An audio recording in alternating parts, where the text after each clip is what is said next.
베드로와 요한이 날 때부터 안전병이 된 사람, 그 자신 스스로가 그 자리에 올 수 없었고 주변에 있는 사람들이 그를 메어다가 항상 그 성전 미문이라고 하는 문에 두어서 구걸하는 그런 사람이었습니다.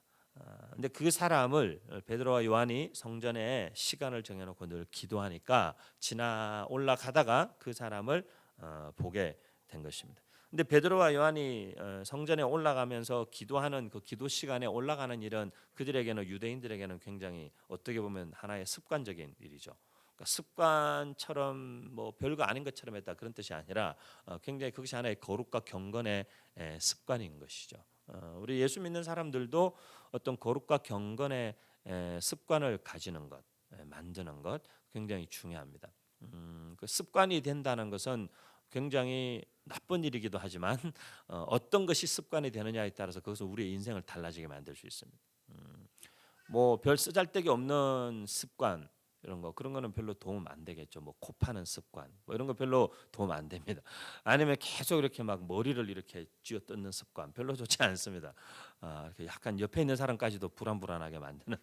그 다음에 무슨 이런 난폭 운전 습관, 뭐 이런 거 좋지 않습니다. 그런 것은 굉장히 좋지 않은 습관입니다. 하지만 우리의 삶을 윤택하게 하고 우리의 삶을 풍성하게 하는 그런 습관들도 있을 수 있습니다. 뭐 나누는 습관이라든지 다른 사람을 돕는 습관, 그리고 위로와 격려의 말을 항상 입버릇처럼 잘할 수 있는 그런 습관.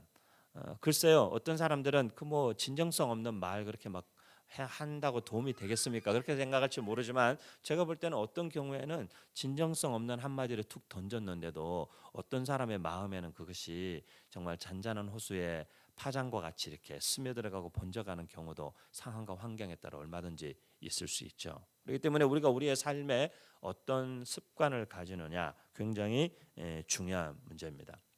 저는 우리가 우리의 삶에 조금 어떤 하나님 앞에, 하나님 나라를 위한 거룩과 경건의 어떤 좋은 습관들, 그리고 그 습관이 결국에는 조금 더 발전되고 사회적으로 형성이 되면 그게 하나의 문화가 되는 겁니다. 칭찬하는 문화, 격려하는 문화, 서로를 세워주는 문화, 받아주고 용납하는 문화, 그것이 하나의 문화가 되는 것이죠. 우리 그리스도인들이 세상을 바꾼다라고 할 때 여러분 막 이렇게 나가가지고 막 전도하고 막 소리 지르고 그렇게 사람들이 다 예수 믿고 그러면 세상이 바뀔 것 같지만 사실은 그렇지 않습니다, 여러분. 우리가 예수 믿고 나서도 엉터리 같은 짓을 하는 사람이 얼마나 많습니까? 최근에도 아주 큰 무리를 일으킨 우리 뭐 성도가, 그 교회가 진짜 9만 명이나 되나요?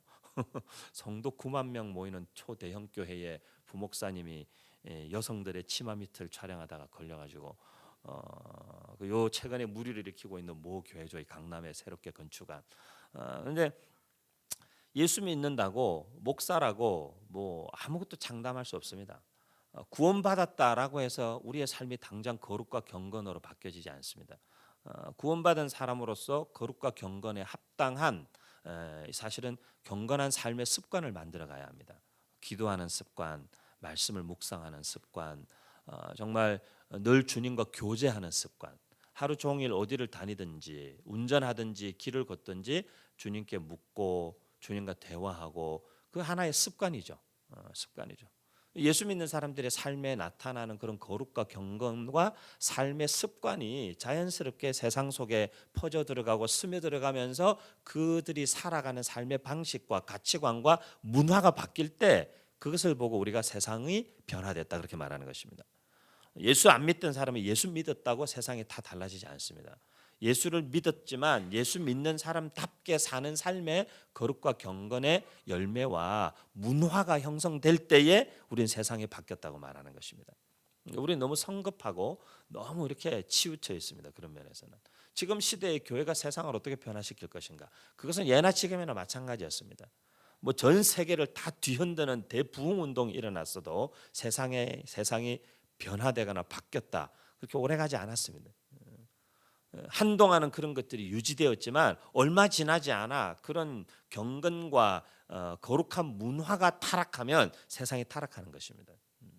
지금 우리 21세기에도 그런 어떤 새로운 영적인 각성과 어떤 강력한 하나님의 역사와 복음에 다시 한번 더 좀 이렇게 분명한 이 복음의 담대함과 이런 것들이 회복되어야 하는 시대임에도 분명하지만 그럼에도 불구하고 그 복음을 믿고 복음을 가진 자들이 그 삶 속에 우리의 삶 속에 가지고 있는 복음과 하나님 나라의 경건과 거룩한 습관으로 그 문화를 형성해 가지 않으면 세상은 변화될 수 없습니다. 복음을 담대하게 선포하는 것도 중요하지만 그 복음대로 삶을 살아내면서 그 복음이라는 것이 외골수고 고립되고 개토화되고 사람들로부터 왕따 당하는 것이 아니라 그 삶의 거룩한 습관. 요즘에 중국에 가면 자주 듣게 되는 말이 중국 정부가 기독교에 대한 인식이 많이 바뀌었다. 그런 얘기를 많이 듣게 됩니다. 그게 무슨 얘기일까요? 다른 얘기가 아니에요.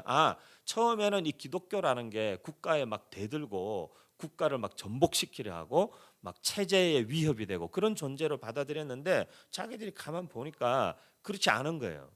예수 믿는 사람들이 어쨌든 오히려 정부의 무슨 다른 타 종교를 믿는 애들처럼 무슨 독립운동을 하는 것도 아니고 정권을 무너져라고 막 그렇게 하는 것도 아니고 보니까 예수 믿는 사람들이 오히려 더 사실은 깨끗하고 삶이 바뀌고 돕고 나누고 실천하고 이번에도 보니까 가서 보니까 우리 그 지역에 있는 한 우리 조선족 교회에서 한국에 있는 아름다운 가게 같은 그런 가게를 만들어 가지고 그 나눔과 사랑과 나눔을 실천하는 사회주의 국가에서 나눔, 사랑 뭐 이런 건 되게 익숙하지 않은 개념이죠.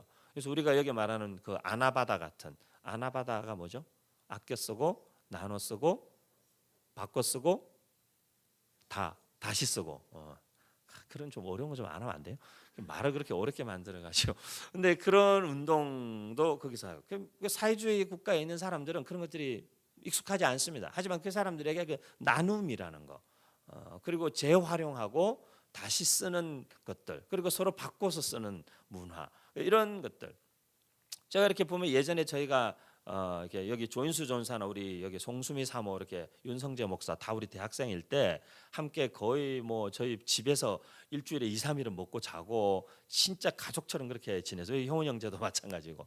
근데 그때 보면 우리 자매들이 서로 옷을 바꿔 입기도 하고 언니가 입던 옷을 다 동생에게 물려주기도 하고 친가족이 아니지만 옷도 물려받을 수 있고 옷도 바꿔 입을 수도 있고 그렇게 가족처럼 살았던 그 젊은 날의 그 몇 년의 시간이 사실 지금까지 20몇 년 넘는 관계성으로 이어져 오는 거거든요. 우리의 삶에 조금 그런 면에 있어서 이렇게 좀 수월함 같은 게 좀 있으면 좋을 것 같아요. 요즘 현대인들은 너무 경직돼 있어요. 좀 이렇게 수월하게 서로 편안하게 흘려보내고 편안하게 흘러들어오고 이렇게 편한 관계성을 좀 맺을 수 있는 그런 것도 하나의 문화거든요. 문화. 예수 믿는 사람들의 그런 거룩과 경건의 습관 같은 거죠.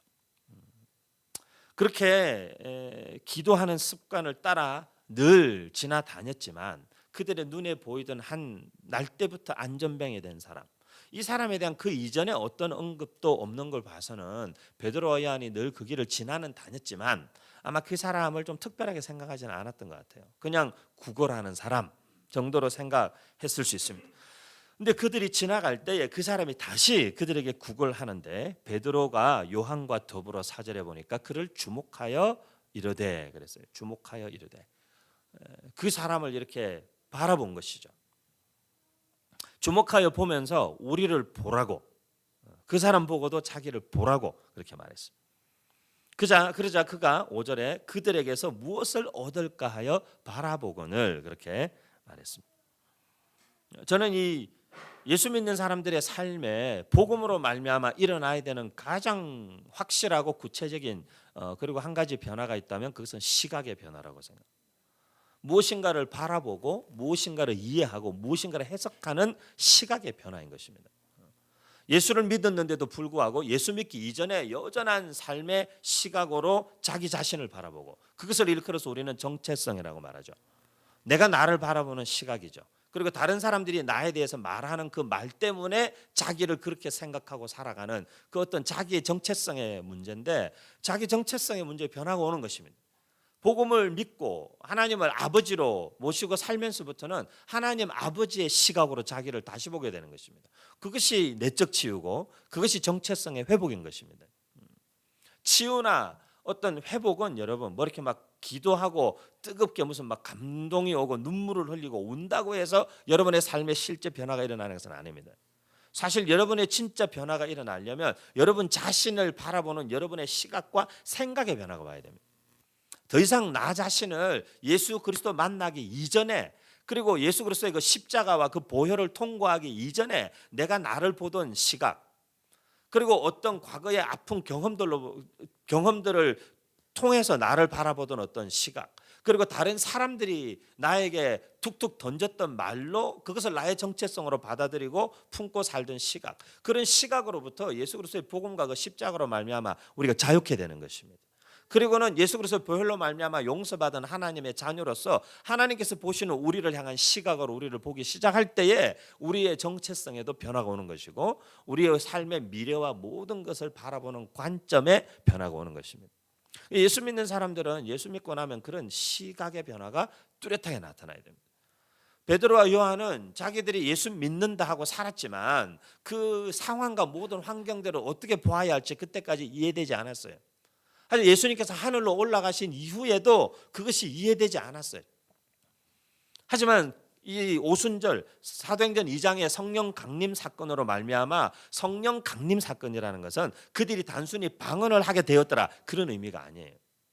성령께서 오심은 예수님께서 요한복음 14장에서 16장에 걸쳐서 제자들에게 유언과 같이 말씀하신 내용에 의하면 진리의 성령이신 하나님의 영이신 그분이 오면 내가 너희에게 가르친 모든 것들을 생각나게 하실 것이라고 그랬어요.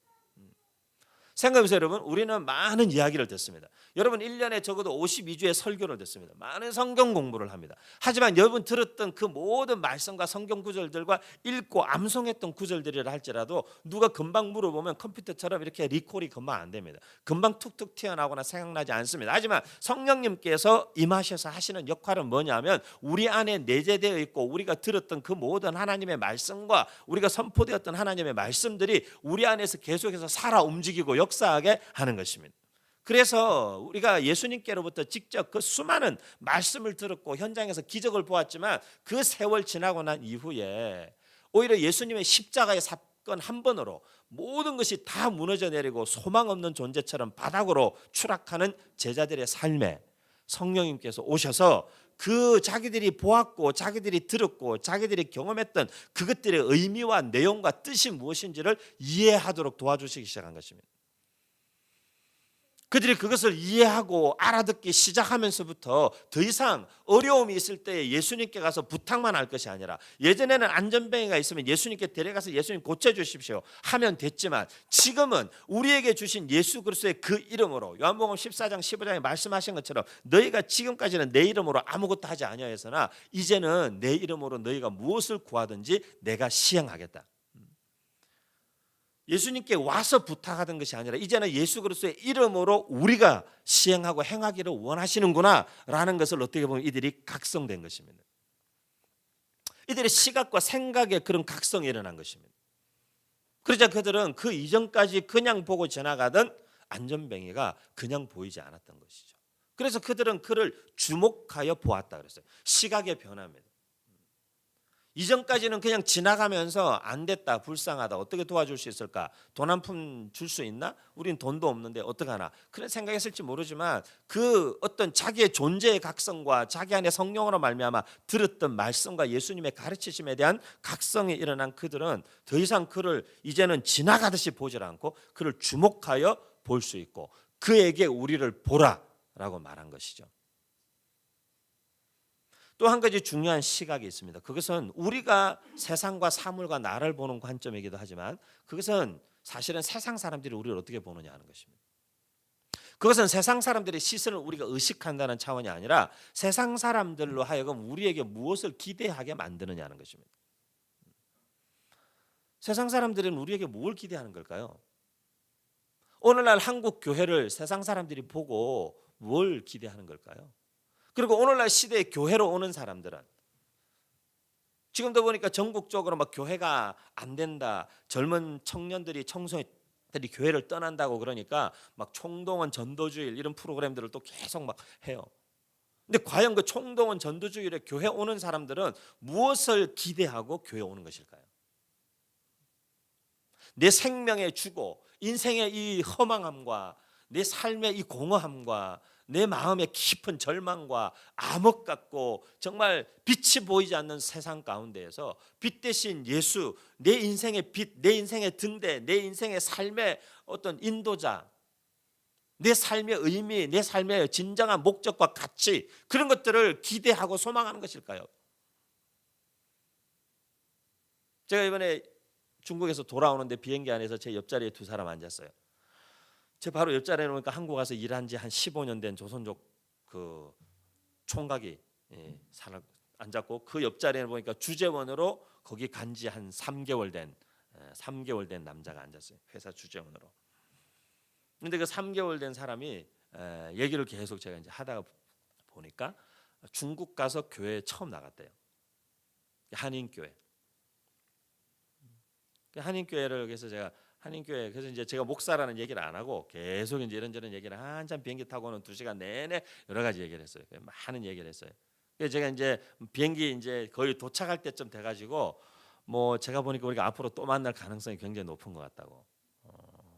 그래서 내가 만나려면 내가 어디로 가면 되냐고. 그러니까 뭐 내가 연길에 자주 왔다 갔다 하니까 만나겠죠. 내가 이제 그러니까 뭐 그럴 수도 있겠다고. 그래서 제가 그래서 마지막에 나오면서 제가 내가 가면 다음에 한인교회 갈 테니까 거기가 만나는 거냐고. 만나는 거래요.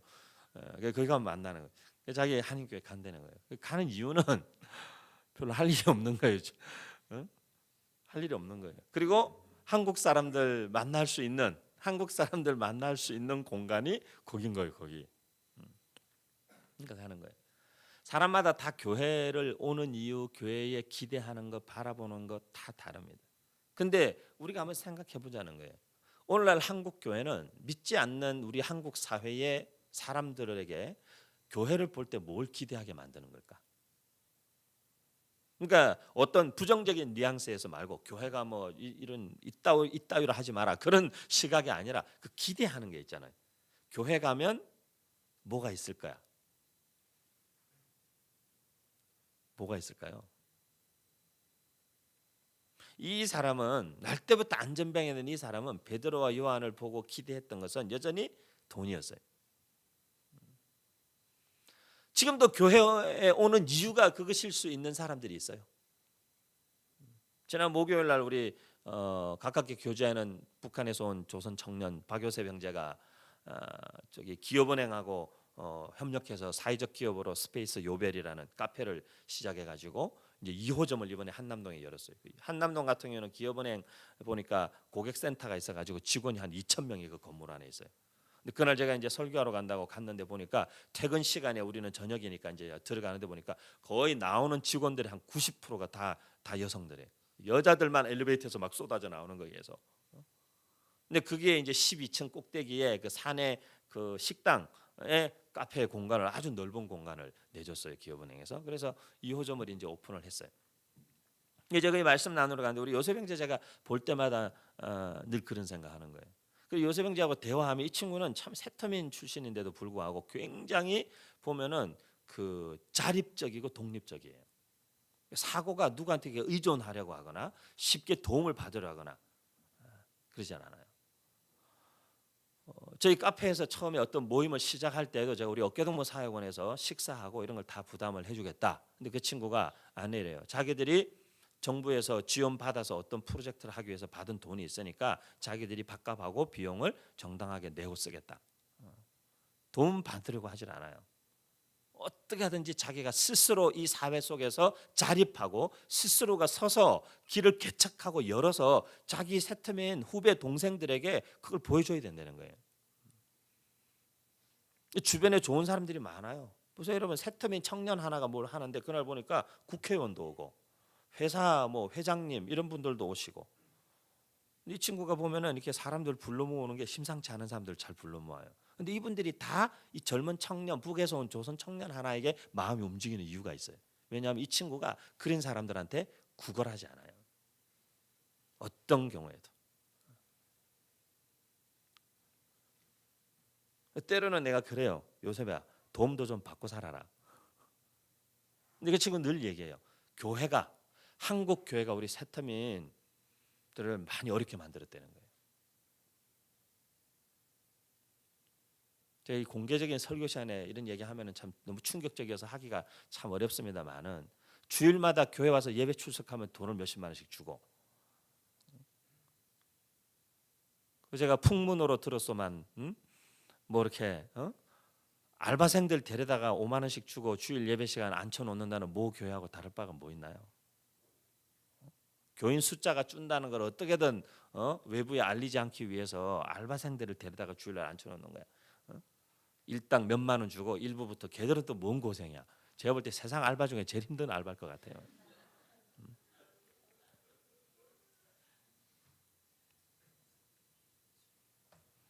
한국 교회는 뭘 사람들로 하여금 기대하게 만드는 걸까요? 교회 가면 돈 준다? 교회 가면 뭐 먹을 거 준다? 교회 가면 뭐 좋은 뭐 괜찮고 예쁘고 착한 아가씨를 만날 수 있다? 믿지 않는 사람들이 교회를 향해서 무엇을 기대해야 하는 걸까요? 그리고 우리는 무엇을 그들로 하여금 기대하도록 우리의 이미지가 어떻게 만들어져야 되는 걸까요?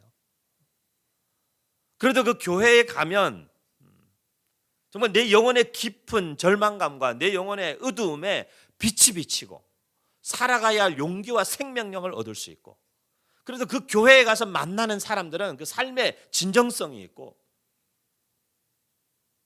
정말 다시 한번 일어서고 걸어갈 수 있는 용기를 주고 믿음을 주고 희망을 주고, 그리고 나는 거기에서 정말 예수 그리스도를 만남으로 말미암아 후에 그 사람들이 그렇게 고백할 수 있어야 되지 않을까요?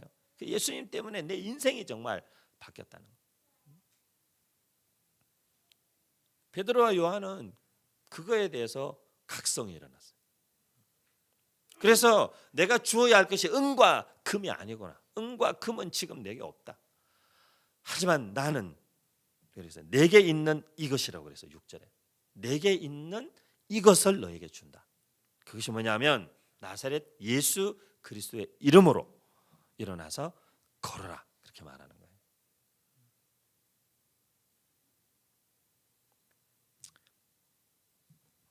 그럼 사람에게 진짜 필요한 게 뭘까요?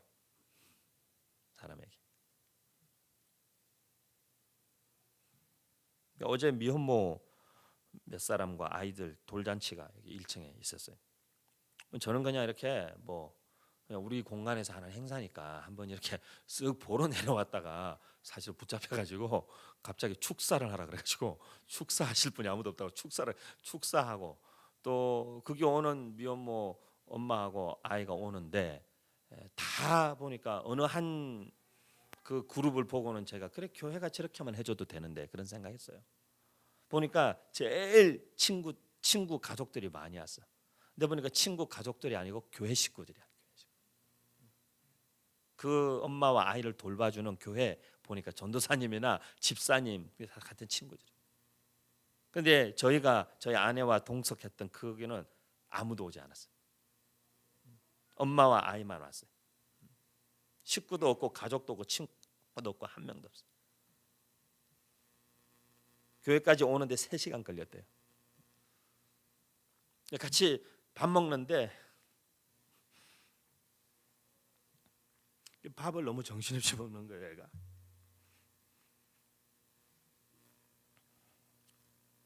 근데 밥을 걔가 그렇게 정신없이 밥 먹는 걸 보면서 여러 가지 생각을 많이 했어요. 애를 제가 안고 앞에 앉아 있는데 애 생각도 안 하고 애가 엄청 무겁고 힘이 세요. 엄마가 감당하기 힘들어요 보니까. 근데 밥 먹으러 제일 먼저 가가지고 줄 서 있더라고. 이제 처음에는 야 엄마가 어떻게 애 밥부터 안 챙기고 지 밥부터 먹으러 가나. 애가 어려서 철이 없어서 그러나. 이제 그냥 보고 있었어요 이렇게. 밥을 떠와서는 접시에다가 또 한 가득 담아왔어요. 그러고는 막 먹기 시작하는 거예요. 근데 먹는데 그냥 이렇게 아가씨는 아니지만 21살 먹는 아이가 밥 먹는 게 아니에요. 여자아이가 양쪽 볼에 음식이 꽉 찼어요. 이제 제 아내가 가서 음식을 좀 담아 와가지고 아이한테 조금씩 주기 시작하니까 그제서야 자기 접시에 있던 유부초밥을 하나 들어서 애 입에다가 이렇게 넣어주는 거예요. 계속 한 3접시를 먹더라고. 하루 종일 아무것도 안 먹었대. 그러니까 아이도 하루 종일 아무것도 못 먹었대. 없어서 못 먹인 건 아니겠죠. 근데 그런 생각을 계속 하는 거예요. 저는 그런 일들이나 이런 복지와 이런 관계된 일들을 제가 하고 이럴 때마다 우리가 줄 수 있는 게 정말 밥밖에 없나? 이 사람들이 진짜 원하는 게 밥인가? 물론 어제는 밥보다 더 큰 사실 의미 있는 굉장히 자리였어요. 아이 한 사람마다 다 현대제철하고 SM 엔터테인먼트 직원들이 와서 어제 낮 동안에 내 각 아이마다 돌잡이 하는 용품을 클레이로 다 아주 예쁘게 만들어줬어요. 아이마다 돌잡이 하기 위한 그걸 이렇게 테이블에다가 마이크도 만들고 판사봉도 만들고 청진기도 만들고 자동차 비행기 다 만들어 가지고 한 아이마다 그걸 다 한 그룹씩 다 배정이 돼 있어 가지고 낮 동안에 다 만들어 가지고 갈 때 그걸 다 가져갔어요. 엄마들 이거 정말 가져가도 되냐고. 가져가라고. 근데 클레이로 만든 거 뭐 손님들한테 나눠 드린 레몬청 뭐 뷔페 음식 그런 것 자체가 문제가 아니라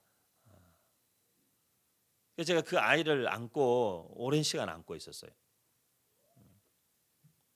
오랜 시간 그 아이를 시작하기 전에도 안고 있었고 밥 먹는 동안에도 안고 있었고 계속 꽤 오랜 시간 안고 있었어요. 근데 이 아이의 아빠가 누굴까? 이 아이는 아빠라는 품을 경험하고 알고 자랄 수 있을까?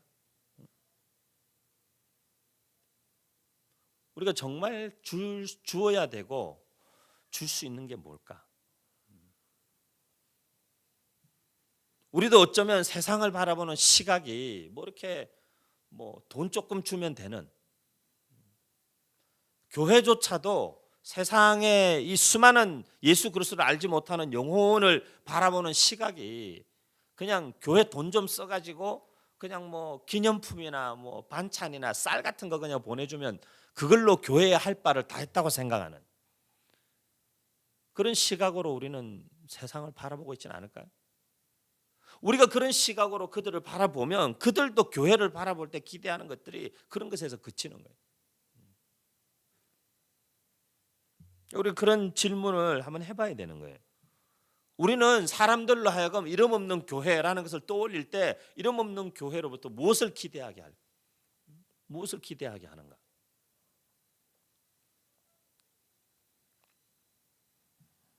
우리가 그들을 보는 시각, 그들이 우리를 바라보는 시각이 하나님의 말씀 앞에 말씀의 기준대로 바로 교정되고 바로 잡혀야 될 필요가 있는 것 같아요.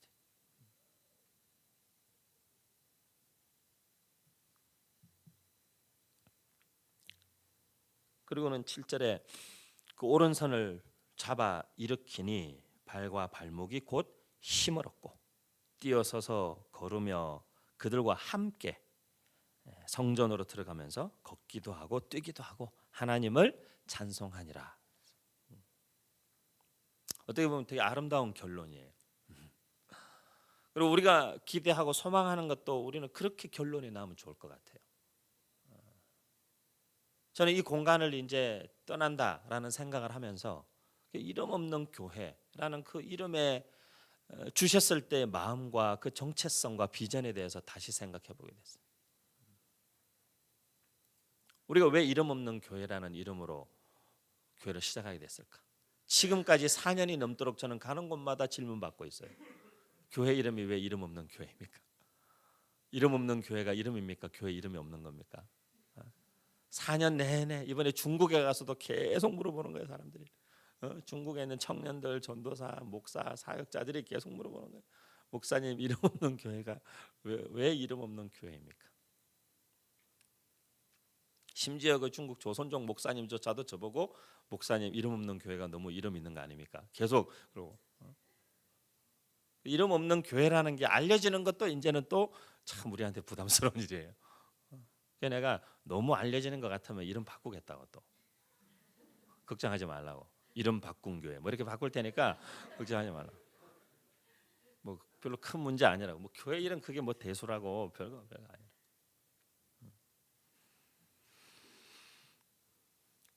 우리가 무엇을 그들에게 주는 겁니까? 저는 우리 교회가 많은 지난 4년을 생각해봤어요. 이 공간에서 참 많은 일을 했더라고요 보니까. 그리고 최근에 또 갑자기 누가 여기 선교관에 들어오셨는데 한 며칠 있다 가셨는데 그분들을 만나러 온 손님들이 다 우리 교회를 거쳐갔던 사람들이에요. 교인으로 거쳐간 게 아니라 이 공간을 빌려서 여기에서 자기들이 한국에 와서 뭔가를 해외에서 오는 목사님들이나 사역자들이 여기에 와서 처음 어떤 사역들을 시작할 때 할 수 있는 공간들이 없을 때에 여기에 와서 여기를 빌려서 일주일씩 2주일씩 여기서 집회하고 기도하고 하면서 사람들을 만나고 사람들이 모아지고 그들과 함께 교회를 시작하고 그랬던 사람들이 보니까 참 많아요.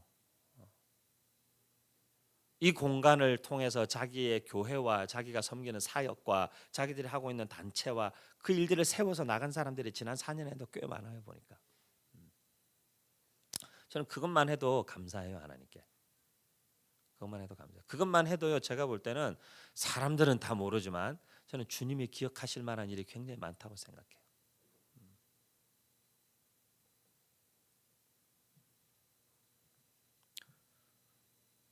뭐 제가 보니까 저희가 돈을 나눠줄 수 있는 건 없었던 것 같아요.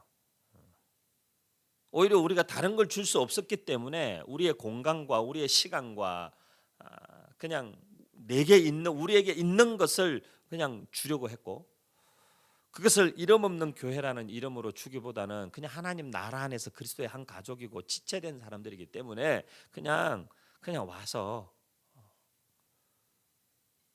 그렇게 계속 할 수가 없으니까 그냥 막 이렇게 돈을 받으라 뭐 그냥 빌려주면 버릇 나빠진다 막 얘기를 다 했어도 그 얘기하기가 참 쉽지 않더라고요. 지금 내가 할 수 있는 게 그거면 지금 우리가 그렇게 할 수 있는 여건이 되면 그냥 그렇게 섬기고 말자 그냥 오히려 그런 마음이 들죠. 안 되면 또 안 될 때가 있겠죠. 또 안 되면 못 하는 거죠 뭐. 하나님 하게 하실 때까지 하면 되는 거고 또 아니면은 또 그만하면 되는 거고 그렇게 뭐 고집 부릴 이유는 없는 것 같아요.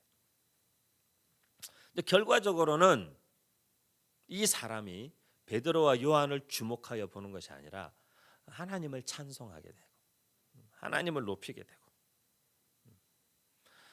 우리가 읽지 않았지만 12절에도 그 사람뿐만 아니라 이스라엘 사람들이 베드로와 요한을 주목하여 봤을 때에도 베드로와 요한은 12절에 그렇게 합니다. 이스라엘 사람들아 이 일을 왜 놀랍게 여기느냐 우리 개인의 권능과 경건으로 이 사람을 걷게 한 것처럼 왜 우리를 주목하느냐 이 일을 행하시는 분은 하나님이시고 그의 종 예수 그리스도를 영화롭게 하시기 위하여 이 일을 행하셨다라는 사실을 계속적으로 선포하고 드러내는 것이죠.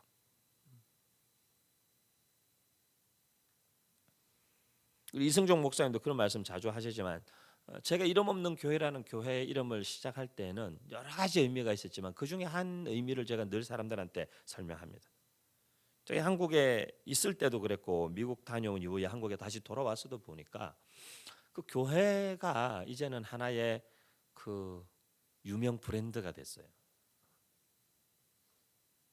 그래서 성도들이 자기가 어느 교회에 다니느냐 하는 것이 사회적으로 내가 대기업 다니냐 중소기업 다니냐 이런 개념으로 이해하기 시작한다는 걸 제가 느꼈어요. 큰 교회 다니고 또 그 큰 교회에서 중요한 역할을 하면 그만큼 영적 자존감이 굉장히 높아요.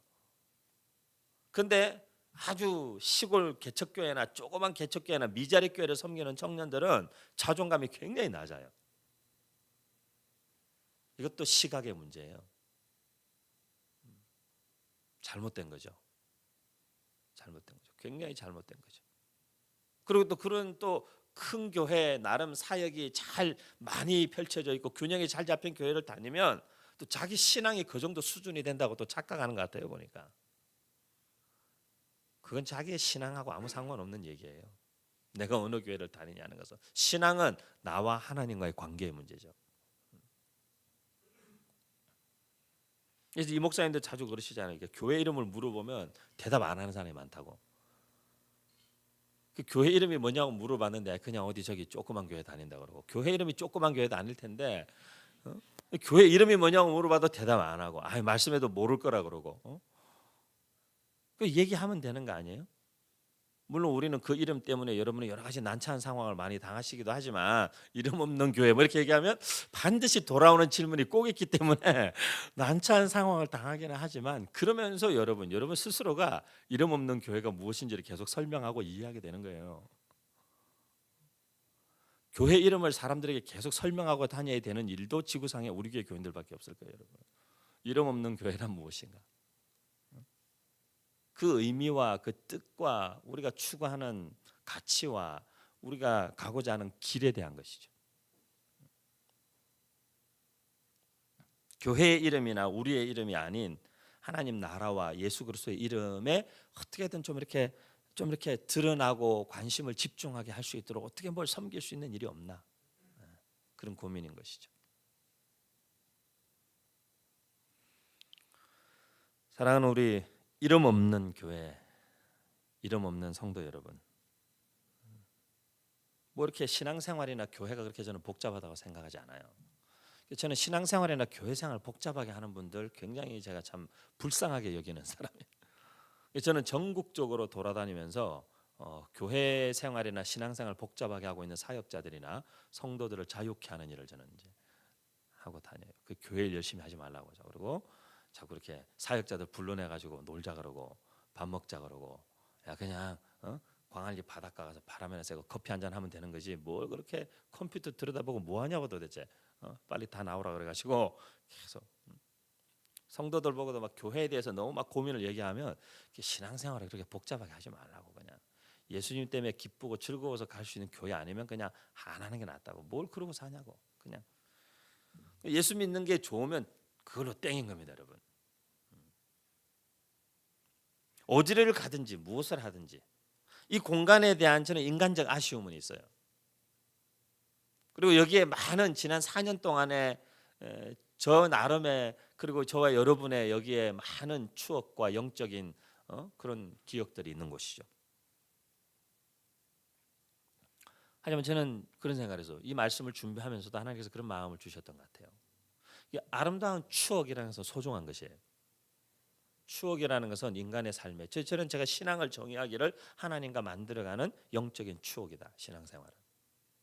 그래서 우리가 하나님과 걸어왔던 길을 뒤돌아보면 추억거리가 있는 거예요. 하나님이 그때 어떻게 함께 하셨고, 하나님 그때 어떻게 그 기도에 응답하셨고, 하나님 그때 어떻게 역사하시고, 그 영적인 추억, 이야기거리들이 있죠. 그런데 하나님 저한테 주신 마음 한 가지가 있어요.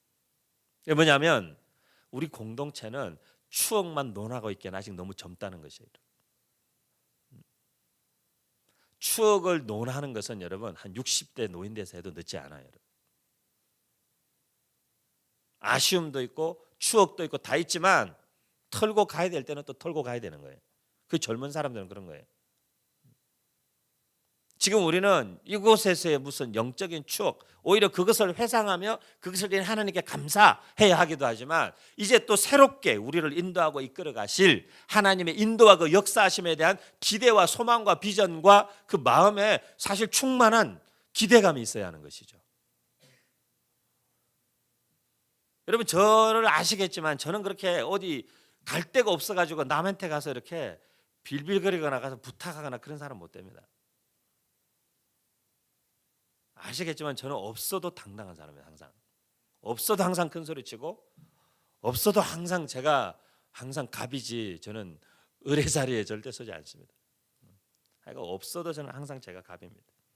도움을 받으면서도 갑질합니다. 저는. 도움 주는 분들이 오히려 저를 계속 이렇게 눈치 보고 오히려 더 배려를 해주셔야 되는 이상한 상황이 계속 생겨요. 도움 받으면서도 되게 당당합니다. 이름 없는 교회는 저는 그럴 수 있다고 생각해요. 우린 여전히 우리가 가진 재정과 우리만의 재정으로는 갈 데가 없어요, 여러분. 갈 수도 없어요. 그렇다고 제가 누구한테 가서 장소를 구걸하거나 빌려달라고, 있으니까 우리가 좀 쓰면 안 되냐고 물어본 적 없어요. 단 한 번도. 단 한 번도 어느 누구에도 가서, 심수봉 집사님한테도 저 먼저 가서 물어보지 않았습니다.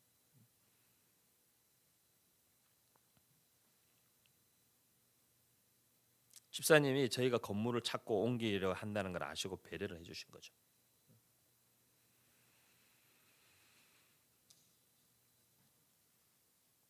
사랑하는 여러분, 지금 우리가 여러분 다 지금 30대 아니에요. 40대 이상은 몇 분 계시잖아요. 몇 분. 40대 이상 보니까 열 손가락 안에 열 손가락으로도 꽂고 남는 것 같아.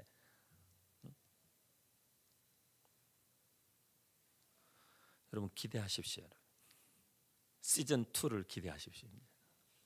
이름 없는 교회 시즌 2를 하나님이 어떻게 열어가실까? 전 굉장히 기대가 됩니다. 제가 그 일을 놓고 기도하고 하나님 앞에 묵상하고 할 때마다 저는 제 마음에 하나님 이렇게 아주 이렇게 불타게 하시는 것들이 있어요. 아주 신나고 놀라운 일들을 하나님이 많이 하실 것이라는 기대감이 있어요. 여기 보니까 제가 아까 성경 읽으면서도 이거 잘못 쓴 거 아닌가 그런 생각이 들었어요. 10절에 그렇게 했잖아요. 그가 본래 성전 미문에 앉아 구걸하던 사람인 줄 알고 그에게 일어난 일로 인하여 심히 놀랍게 여기며 놀라니라. 이렇게 놀랍게 여기며 놀라니라. 얼마나 놀랬으면 놀랍게 여기며 놀랐다. 좀 이렇게 국문학적으로 틀린 표현 아니에요? 심히 놀랍게 여겼더라. 뭐 놀랍게 여긴다 했는데 또 놀랐다 이렇게 표현하잖아요.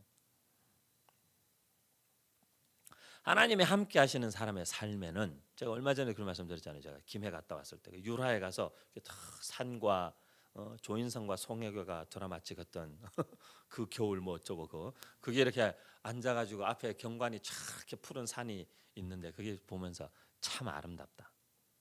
그런 생각이 저절로 떠올랐어요. 참 아름답다. 꽃으로도 때리지 말아야 할 사람, 꽃으로 퉁칠 수 없는 어버이의 은혜, 다 아름다운 거 아니에요? 여러분 생각하면 다 아름다운 거죠. 예수 믿는 사람의 삶은 가는 곳마다 제가 볼 때는 그런 아름다움과 감동과 그리고 놀라움과 아직까지 제가 볼 때는요. 아직까지가 아니라 저는 제가 기도하고 소망하는 것은 이 이름 없는 교회가 이 땅에 존재하는 날 동안에 우리의 섬김과 우리의 걸음마다 그런 놀라움, 주님이 하시는 일로 인한 참 놀라움. 모르겠어요. 여러분 기적이 일상에 대해서 안 놀라시는지 모르겠는데 굉장히 놀라운 거죠 사실은.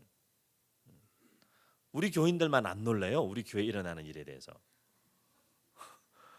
바깥에 있는 사람들은 다 신기하게 생각해요. 목사님 하여간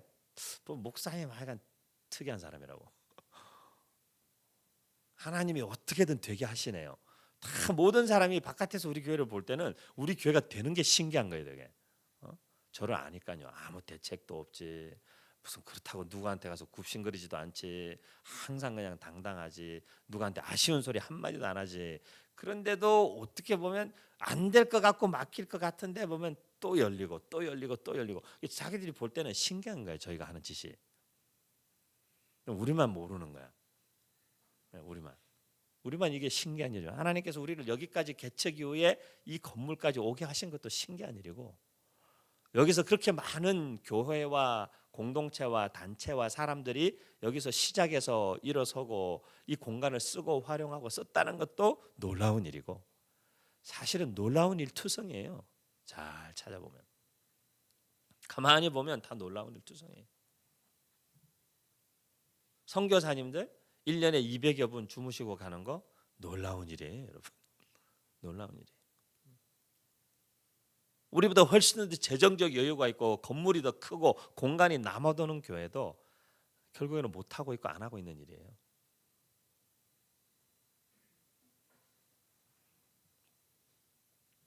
여러분의 삶에 그리고 우리 이름 없는 교회의 새로운 시즌에 문이 열리면서 저는 정말 주님께서 함께 하심으로 우리가 가진 그것의 실체와 본질이 드러남으로써 세상 사람들로 하여금 어설픈 그리고 세상적이고 인간적인 기대를 우리 교회에 더하게 만드는 그런 교회가 아니라 더 주님께서 하실 일을 기대하게 하고 예수 그리스도를 따르는 사람들의 삶에만 나타날 수 있는 하나님의 그 놀라우심과 그 아름다우심과 그 감동과 그 감격이 넘쳐나는 그런 우리의 삶의 새로운 여정과 교회뿐만 아니라 저는 여러분의 삶에도 그런 새로운 여정이 일어나야 된다고 믿어요. 대한민국에서 지금 여러분이 30대로 산다는 것은 굉장히 암울함을 뜻하는 것이에요.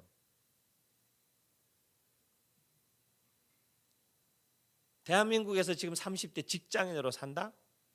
여러분의 미래에 뭐가 보입니까? 생각해 보세요, 여러분. 보이는 게 있나요, 여러분? 그냥 그렇게 세월만 보낼 겁니까? 사실은 지금 우리가 이 교회 장소를 이동하는 이 시즌에 여러분이 교회 장소 이전을 위해서 기도하면서 그냥 하나님 어떻게 뭐 좋은 건물 하나 주세요. 그런 기도를 할 때가 아니에요. 건물 정도는요, 하나님 주시려면 그냥 주실 수 있는 거예요. 건물, 공간, 돈 그런 게 이슈가 아니에요, 여기는. 지금 우리에게 정말 중요한 것은 건물, 공간, 돈 이런 게 아니고요. 그래서 앞으로 또 4년을 갈 수 있는 비전이 있느냐. 그래서 앞으로 4년을 우리는 또 무엇을 바라보고 달려갈 것인가. 그래서 앞으로 또 우리는 하나님이 그 다음 장소나 그 다음 공간으로 옮기게 하시기까지 우리는 그래서 어떻게 살 것인가. 여러분의 20대에서 여러분의 20대에 여기서 시작해서 이제 30대가 된 여러분, 여기에 30대에 시작해서 40대가 된 여러분, 우리의 삶의 이 30대와 40대를 하나님께서 내 삶은 또 그러면 어떻게 열어가실 것인가? 사실 그것에 대한 기대와 그것에 대한 소망과 그것에 대한 기도가 이것과 다 맞물려 있는 거예요. 저는 우리 이름 없는 교회 귀한 성도 여러분의 삶에 어떻게 보면 여러분 교회가 우리 모두의 공동체적인 삶이지만 그 속에 목사로서 존재하는 저의 삶과 저는 이것을 분리시킬 수가 없어요. 근데 저희 부모님도 계시지만 어떻게 보면 되게 비슷한, 저도 지금 40 초반에 개척을 시작해서 이제 40 중반이 됐는데 저희 아버님도 40 초반에 개척을 하셨거든요. 우리는 뭘 바라보는 걸까요? 우리는 뭘 꿈꾸는 걸까요? 이미 지난 일만 추억하고 앉아 있을 정도로 우리가 늙지 않았어요. 사실은 지금은 오히려 새로운 도전과 기대감과 비전과 하나님께서 행하실 놀랍고 새로운 이끄심에 대한 기대감으로 우리 가슴이 뜨거워야 될 때예요.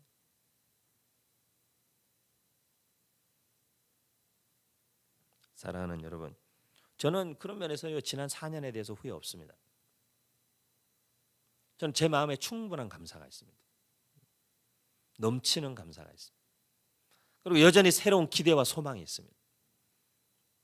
또다시 꿈꿔보고 또다시 도전하고 또다시 그림을 그려봅니다. 사실 4년 전보다 외부에서 지원해 주는 분들 계시지만 4년 전보다 시간이 흐를수록 그분들하고 약속한 게 점진적으로 완전 자립하기까지 가기로 했기 때문에 모든 사역을 시간이 흐를수록 외부에서 들어오는 지원하는 금액의 액수는 점점 줄어들고 있어요. 하지만 우리의 꿈과 우리의 소망과 나의 꿈과 나의 비전, 나의 인생이 어떤 외부적 도움에 의존해 있지 않기 때문에 여전히 우리는 도전할 수 있는 거예요. 여전히 꿈꿀 수 있는 거예요.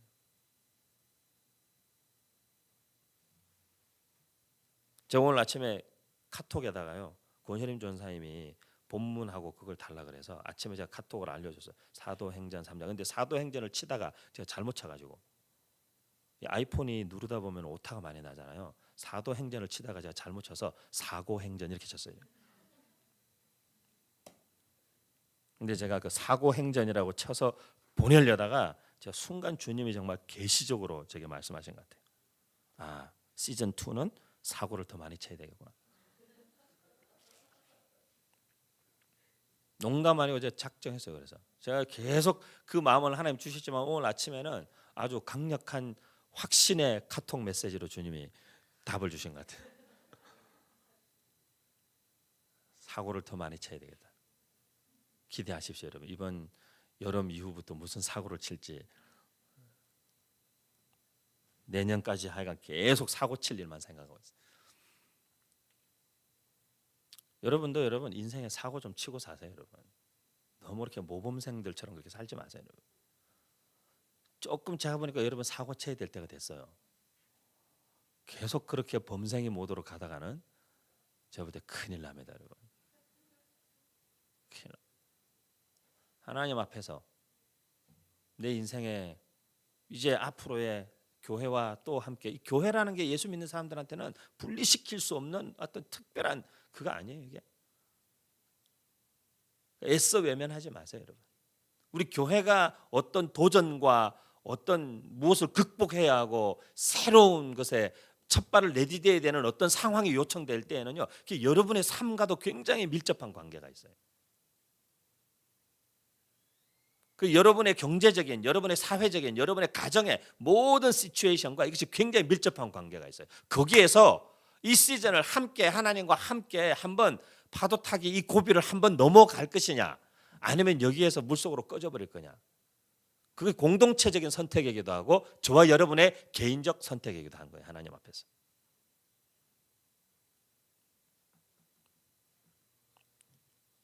저는 이 새로운 시즌에 우리가 함께, 주님과 함께, 여러분 개인의 삶에도 교회적으로도 뭔가 알 수 없는 하나님의 이끄심 속에서 함께 사고를 칠 수 있기를 진심으로 사고 쳐야 됩니다, 여러분. 여기 있는 30대, 20대 젊은이 여러분, 예수님 때문에 인생의 사고 한번 쳐야 됩니다. 이렇게 살다가 그냥 갈 수는 없습니다, 여러분. 여러분도 이렇게 살다가 그냥 가서는 안 됩니다. 새롭게 내딛는 걸음입니다. 6월 달부터 우리 기대하십시다. 그리고 소망하십시다. 그리고 또 꿈을 꿉시다. 그리고 또 도전하십시다. 그것과 함께 여러분의 삶의 개인적 영역에도 직장이든 사업이든 가정이든 자녀 어디든 하나님이 새롭게 또 꿈꾸게 하시고 도전하게 하시고 열어주시고, 교회를 보십시오, 여러분. 아무것도 없는데 안 될 것 같은데도 되고 가잖아요, 여러분. 여러분의 삶을 보십시오. 안 될 것 같고 안 갈 것 같고 이게 뭐 절대 불가능해 보이지만 주님이 가게 하시면 다 갈 수 있어요, 여러분. 지금 우리 교회는 추억에 잠기고 빠질 때가 아니라 도전하고 꿈꾸고 사고 쳐야 될 때입니다. 이 시즌을 우리가 함께 신나게 한번 새롭게 갈 수 있는 저와 여러분의 삶이 되기를 주님의 이름으로 축복합니다, 여러분. 기도합시다.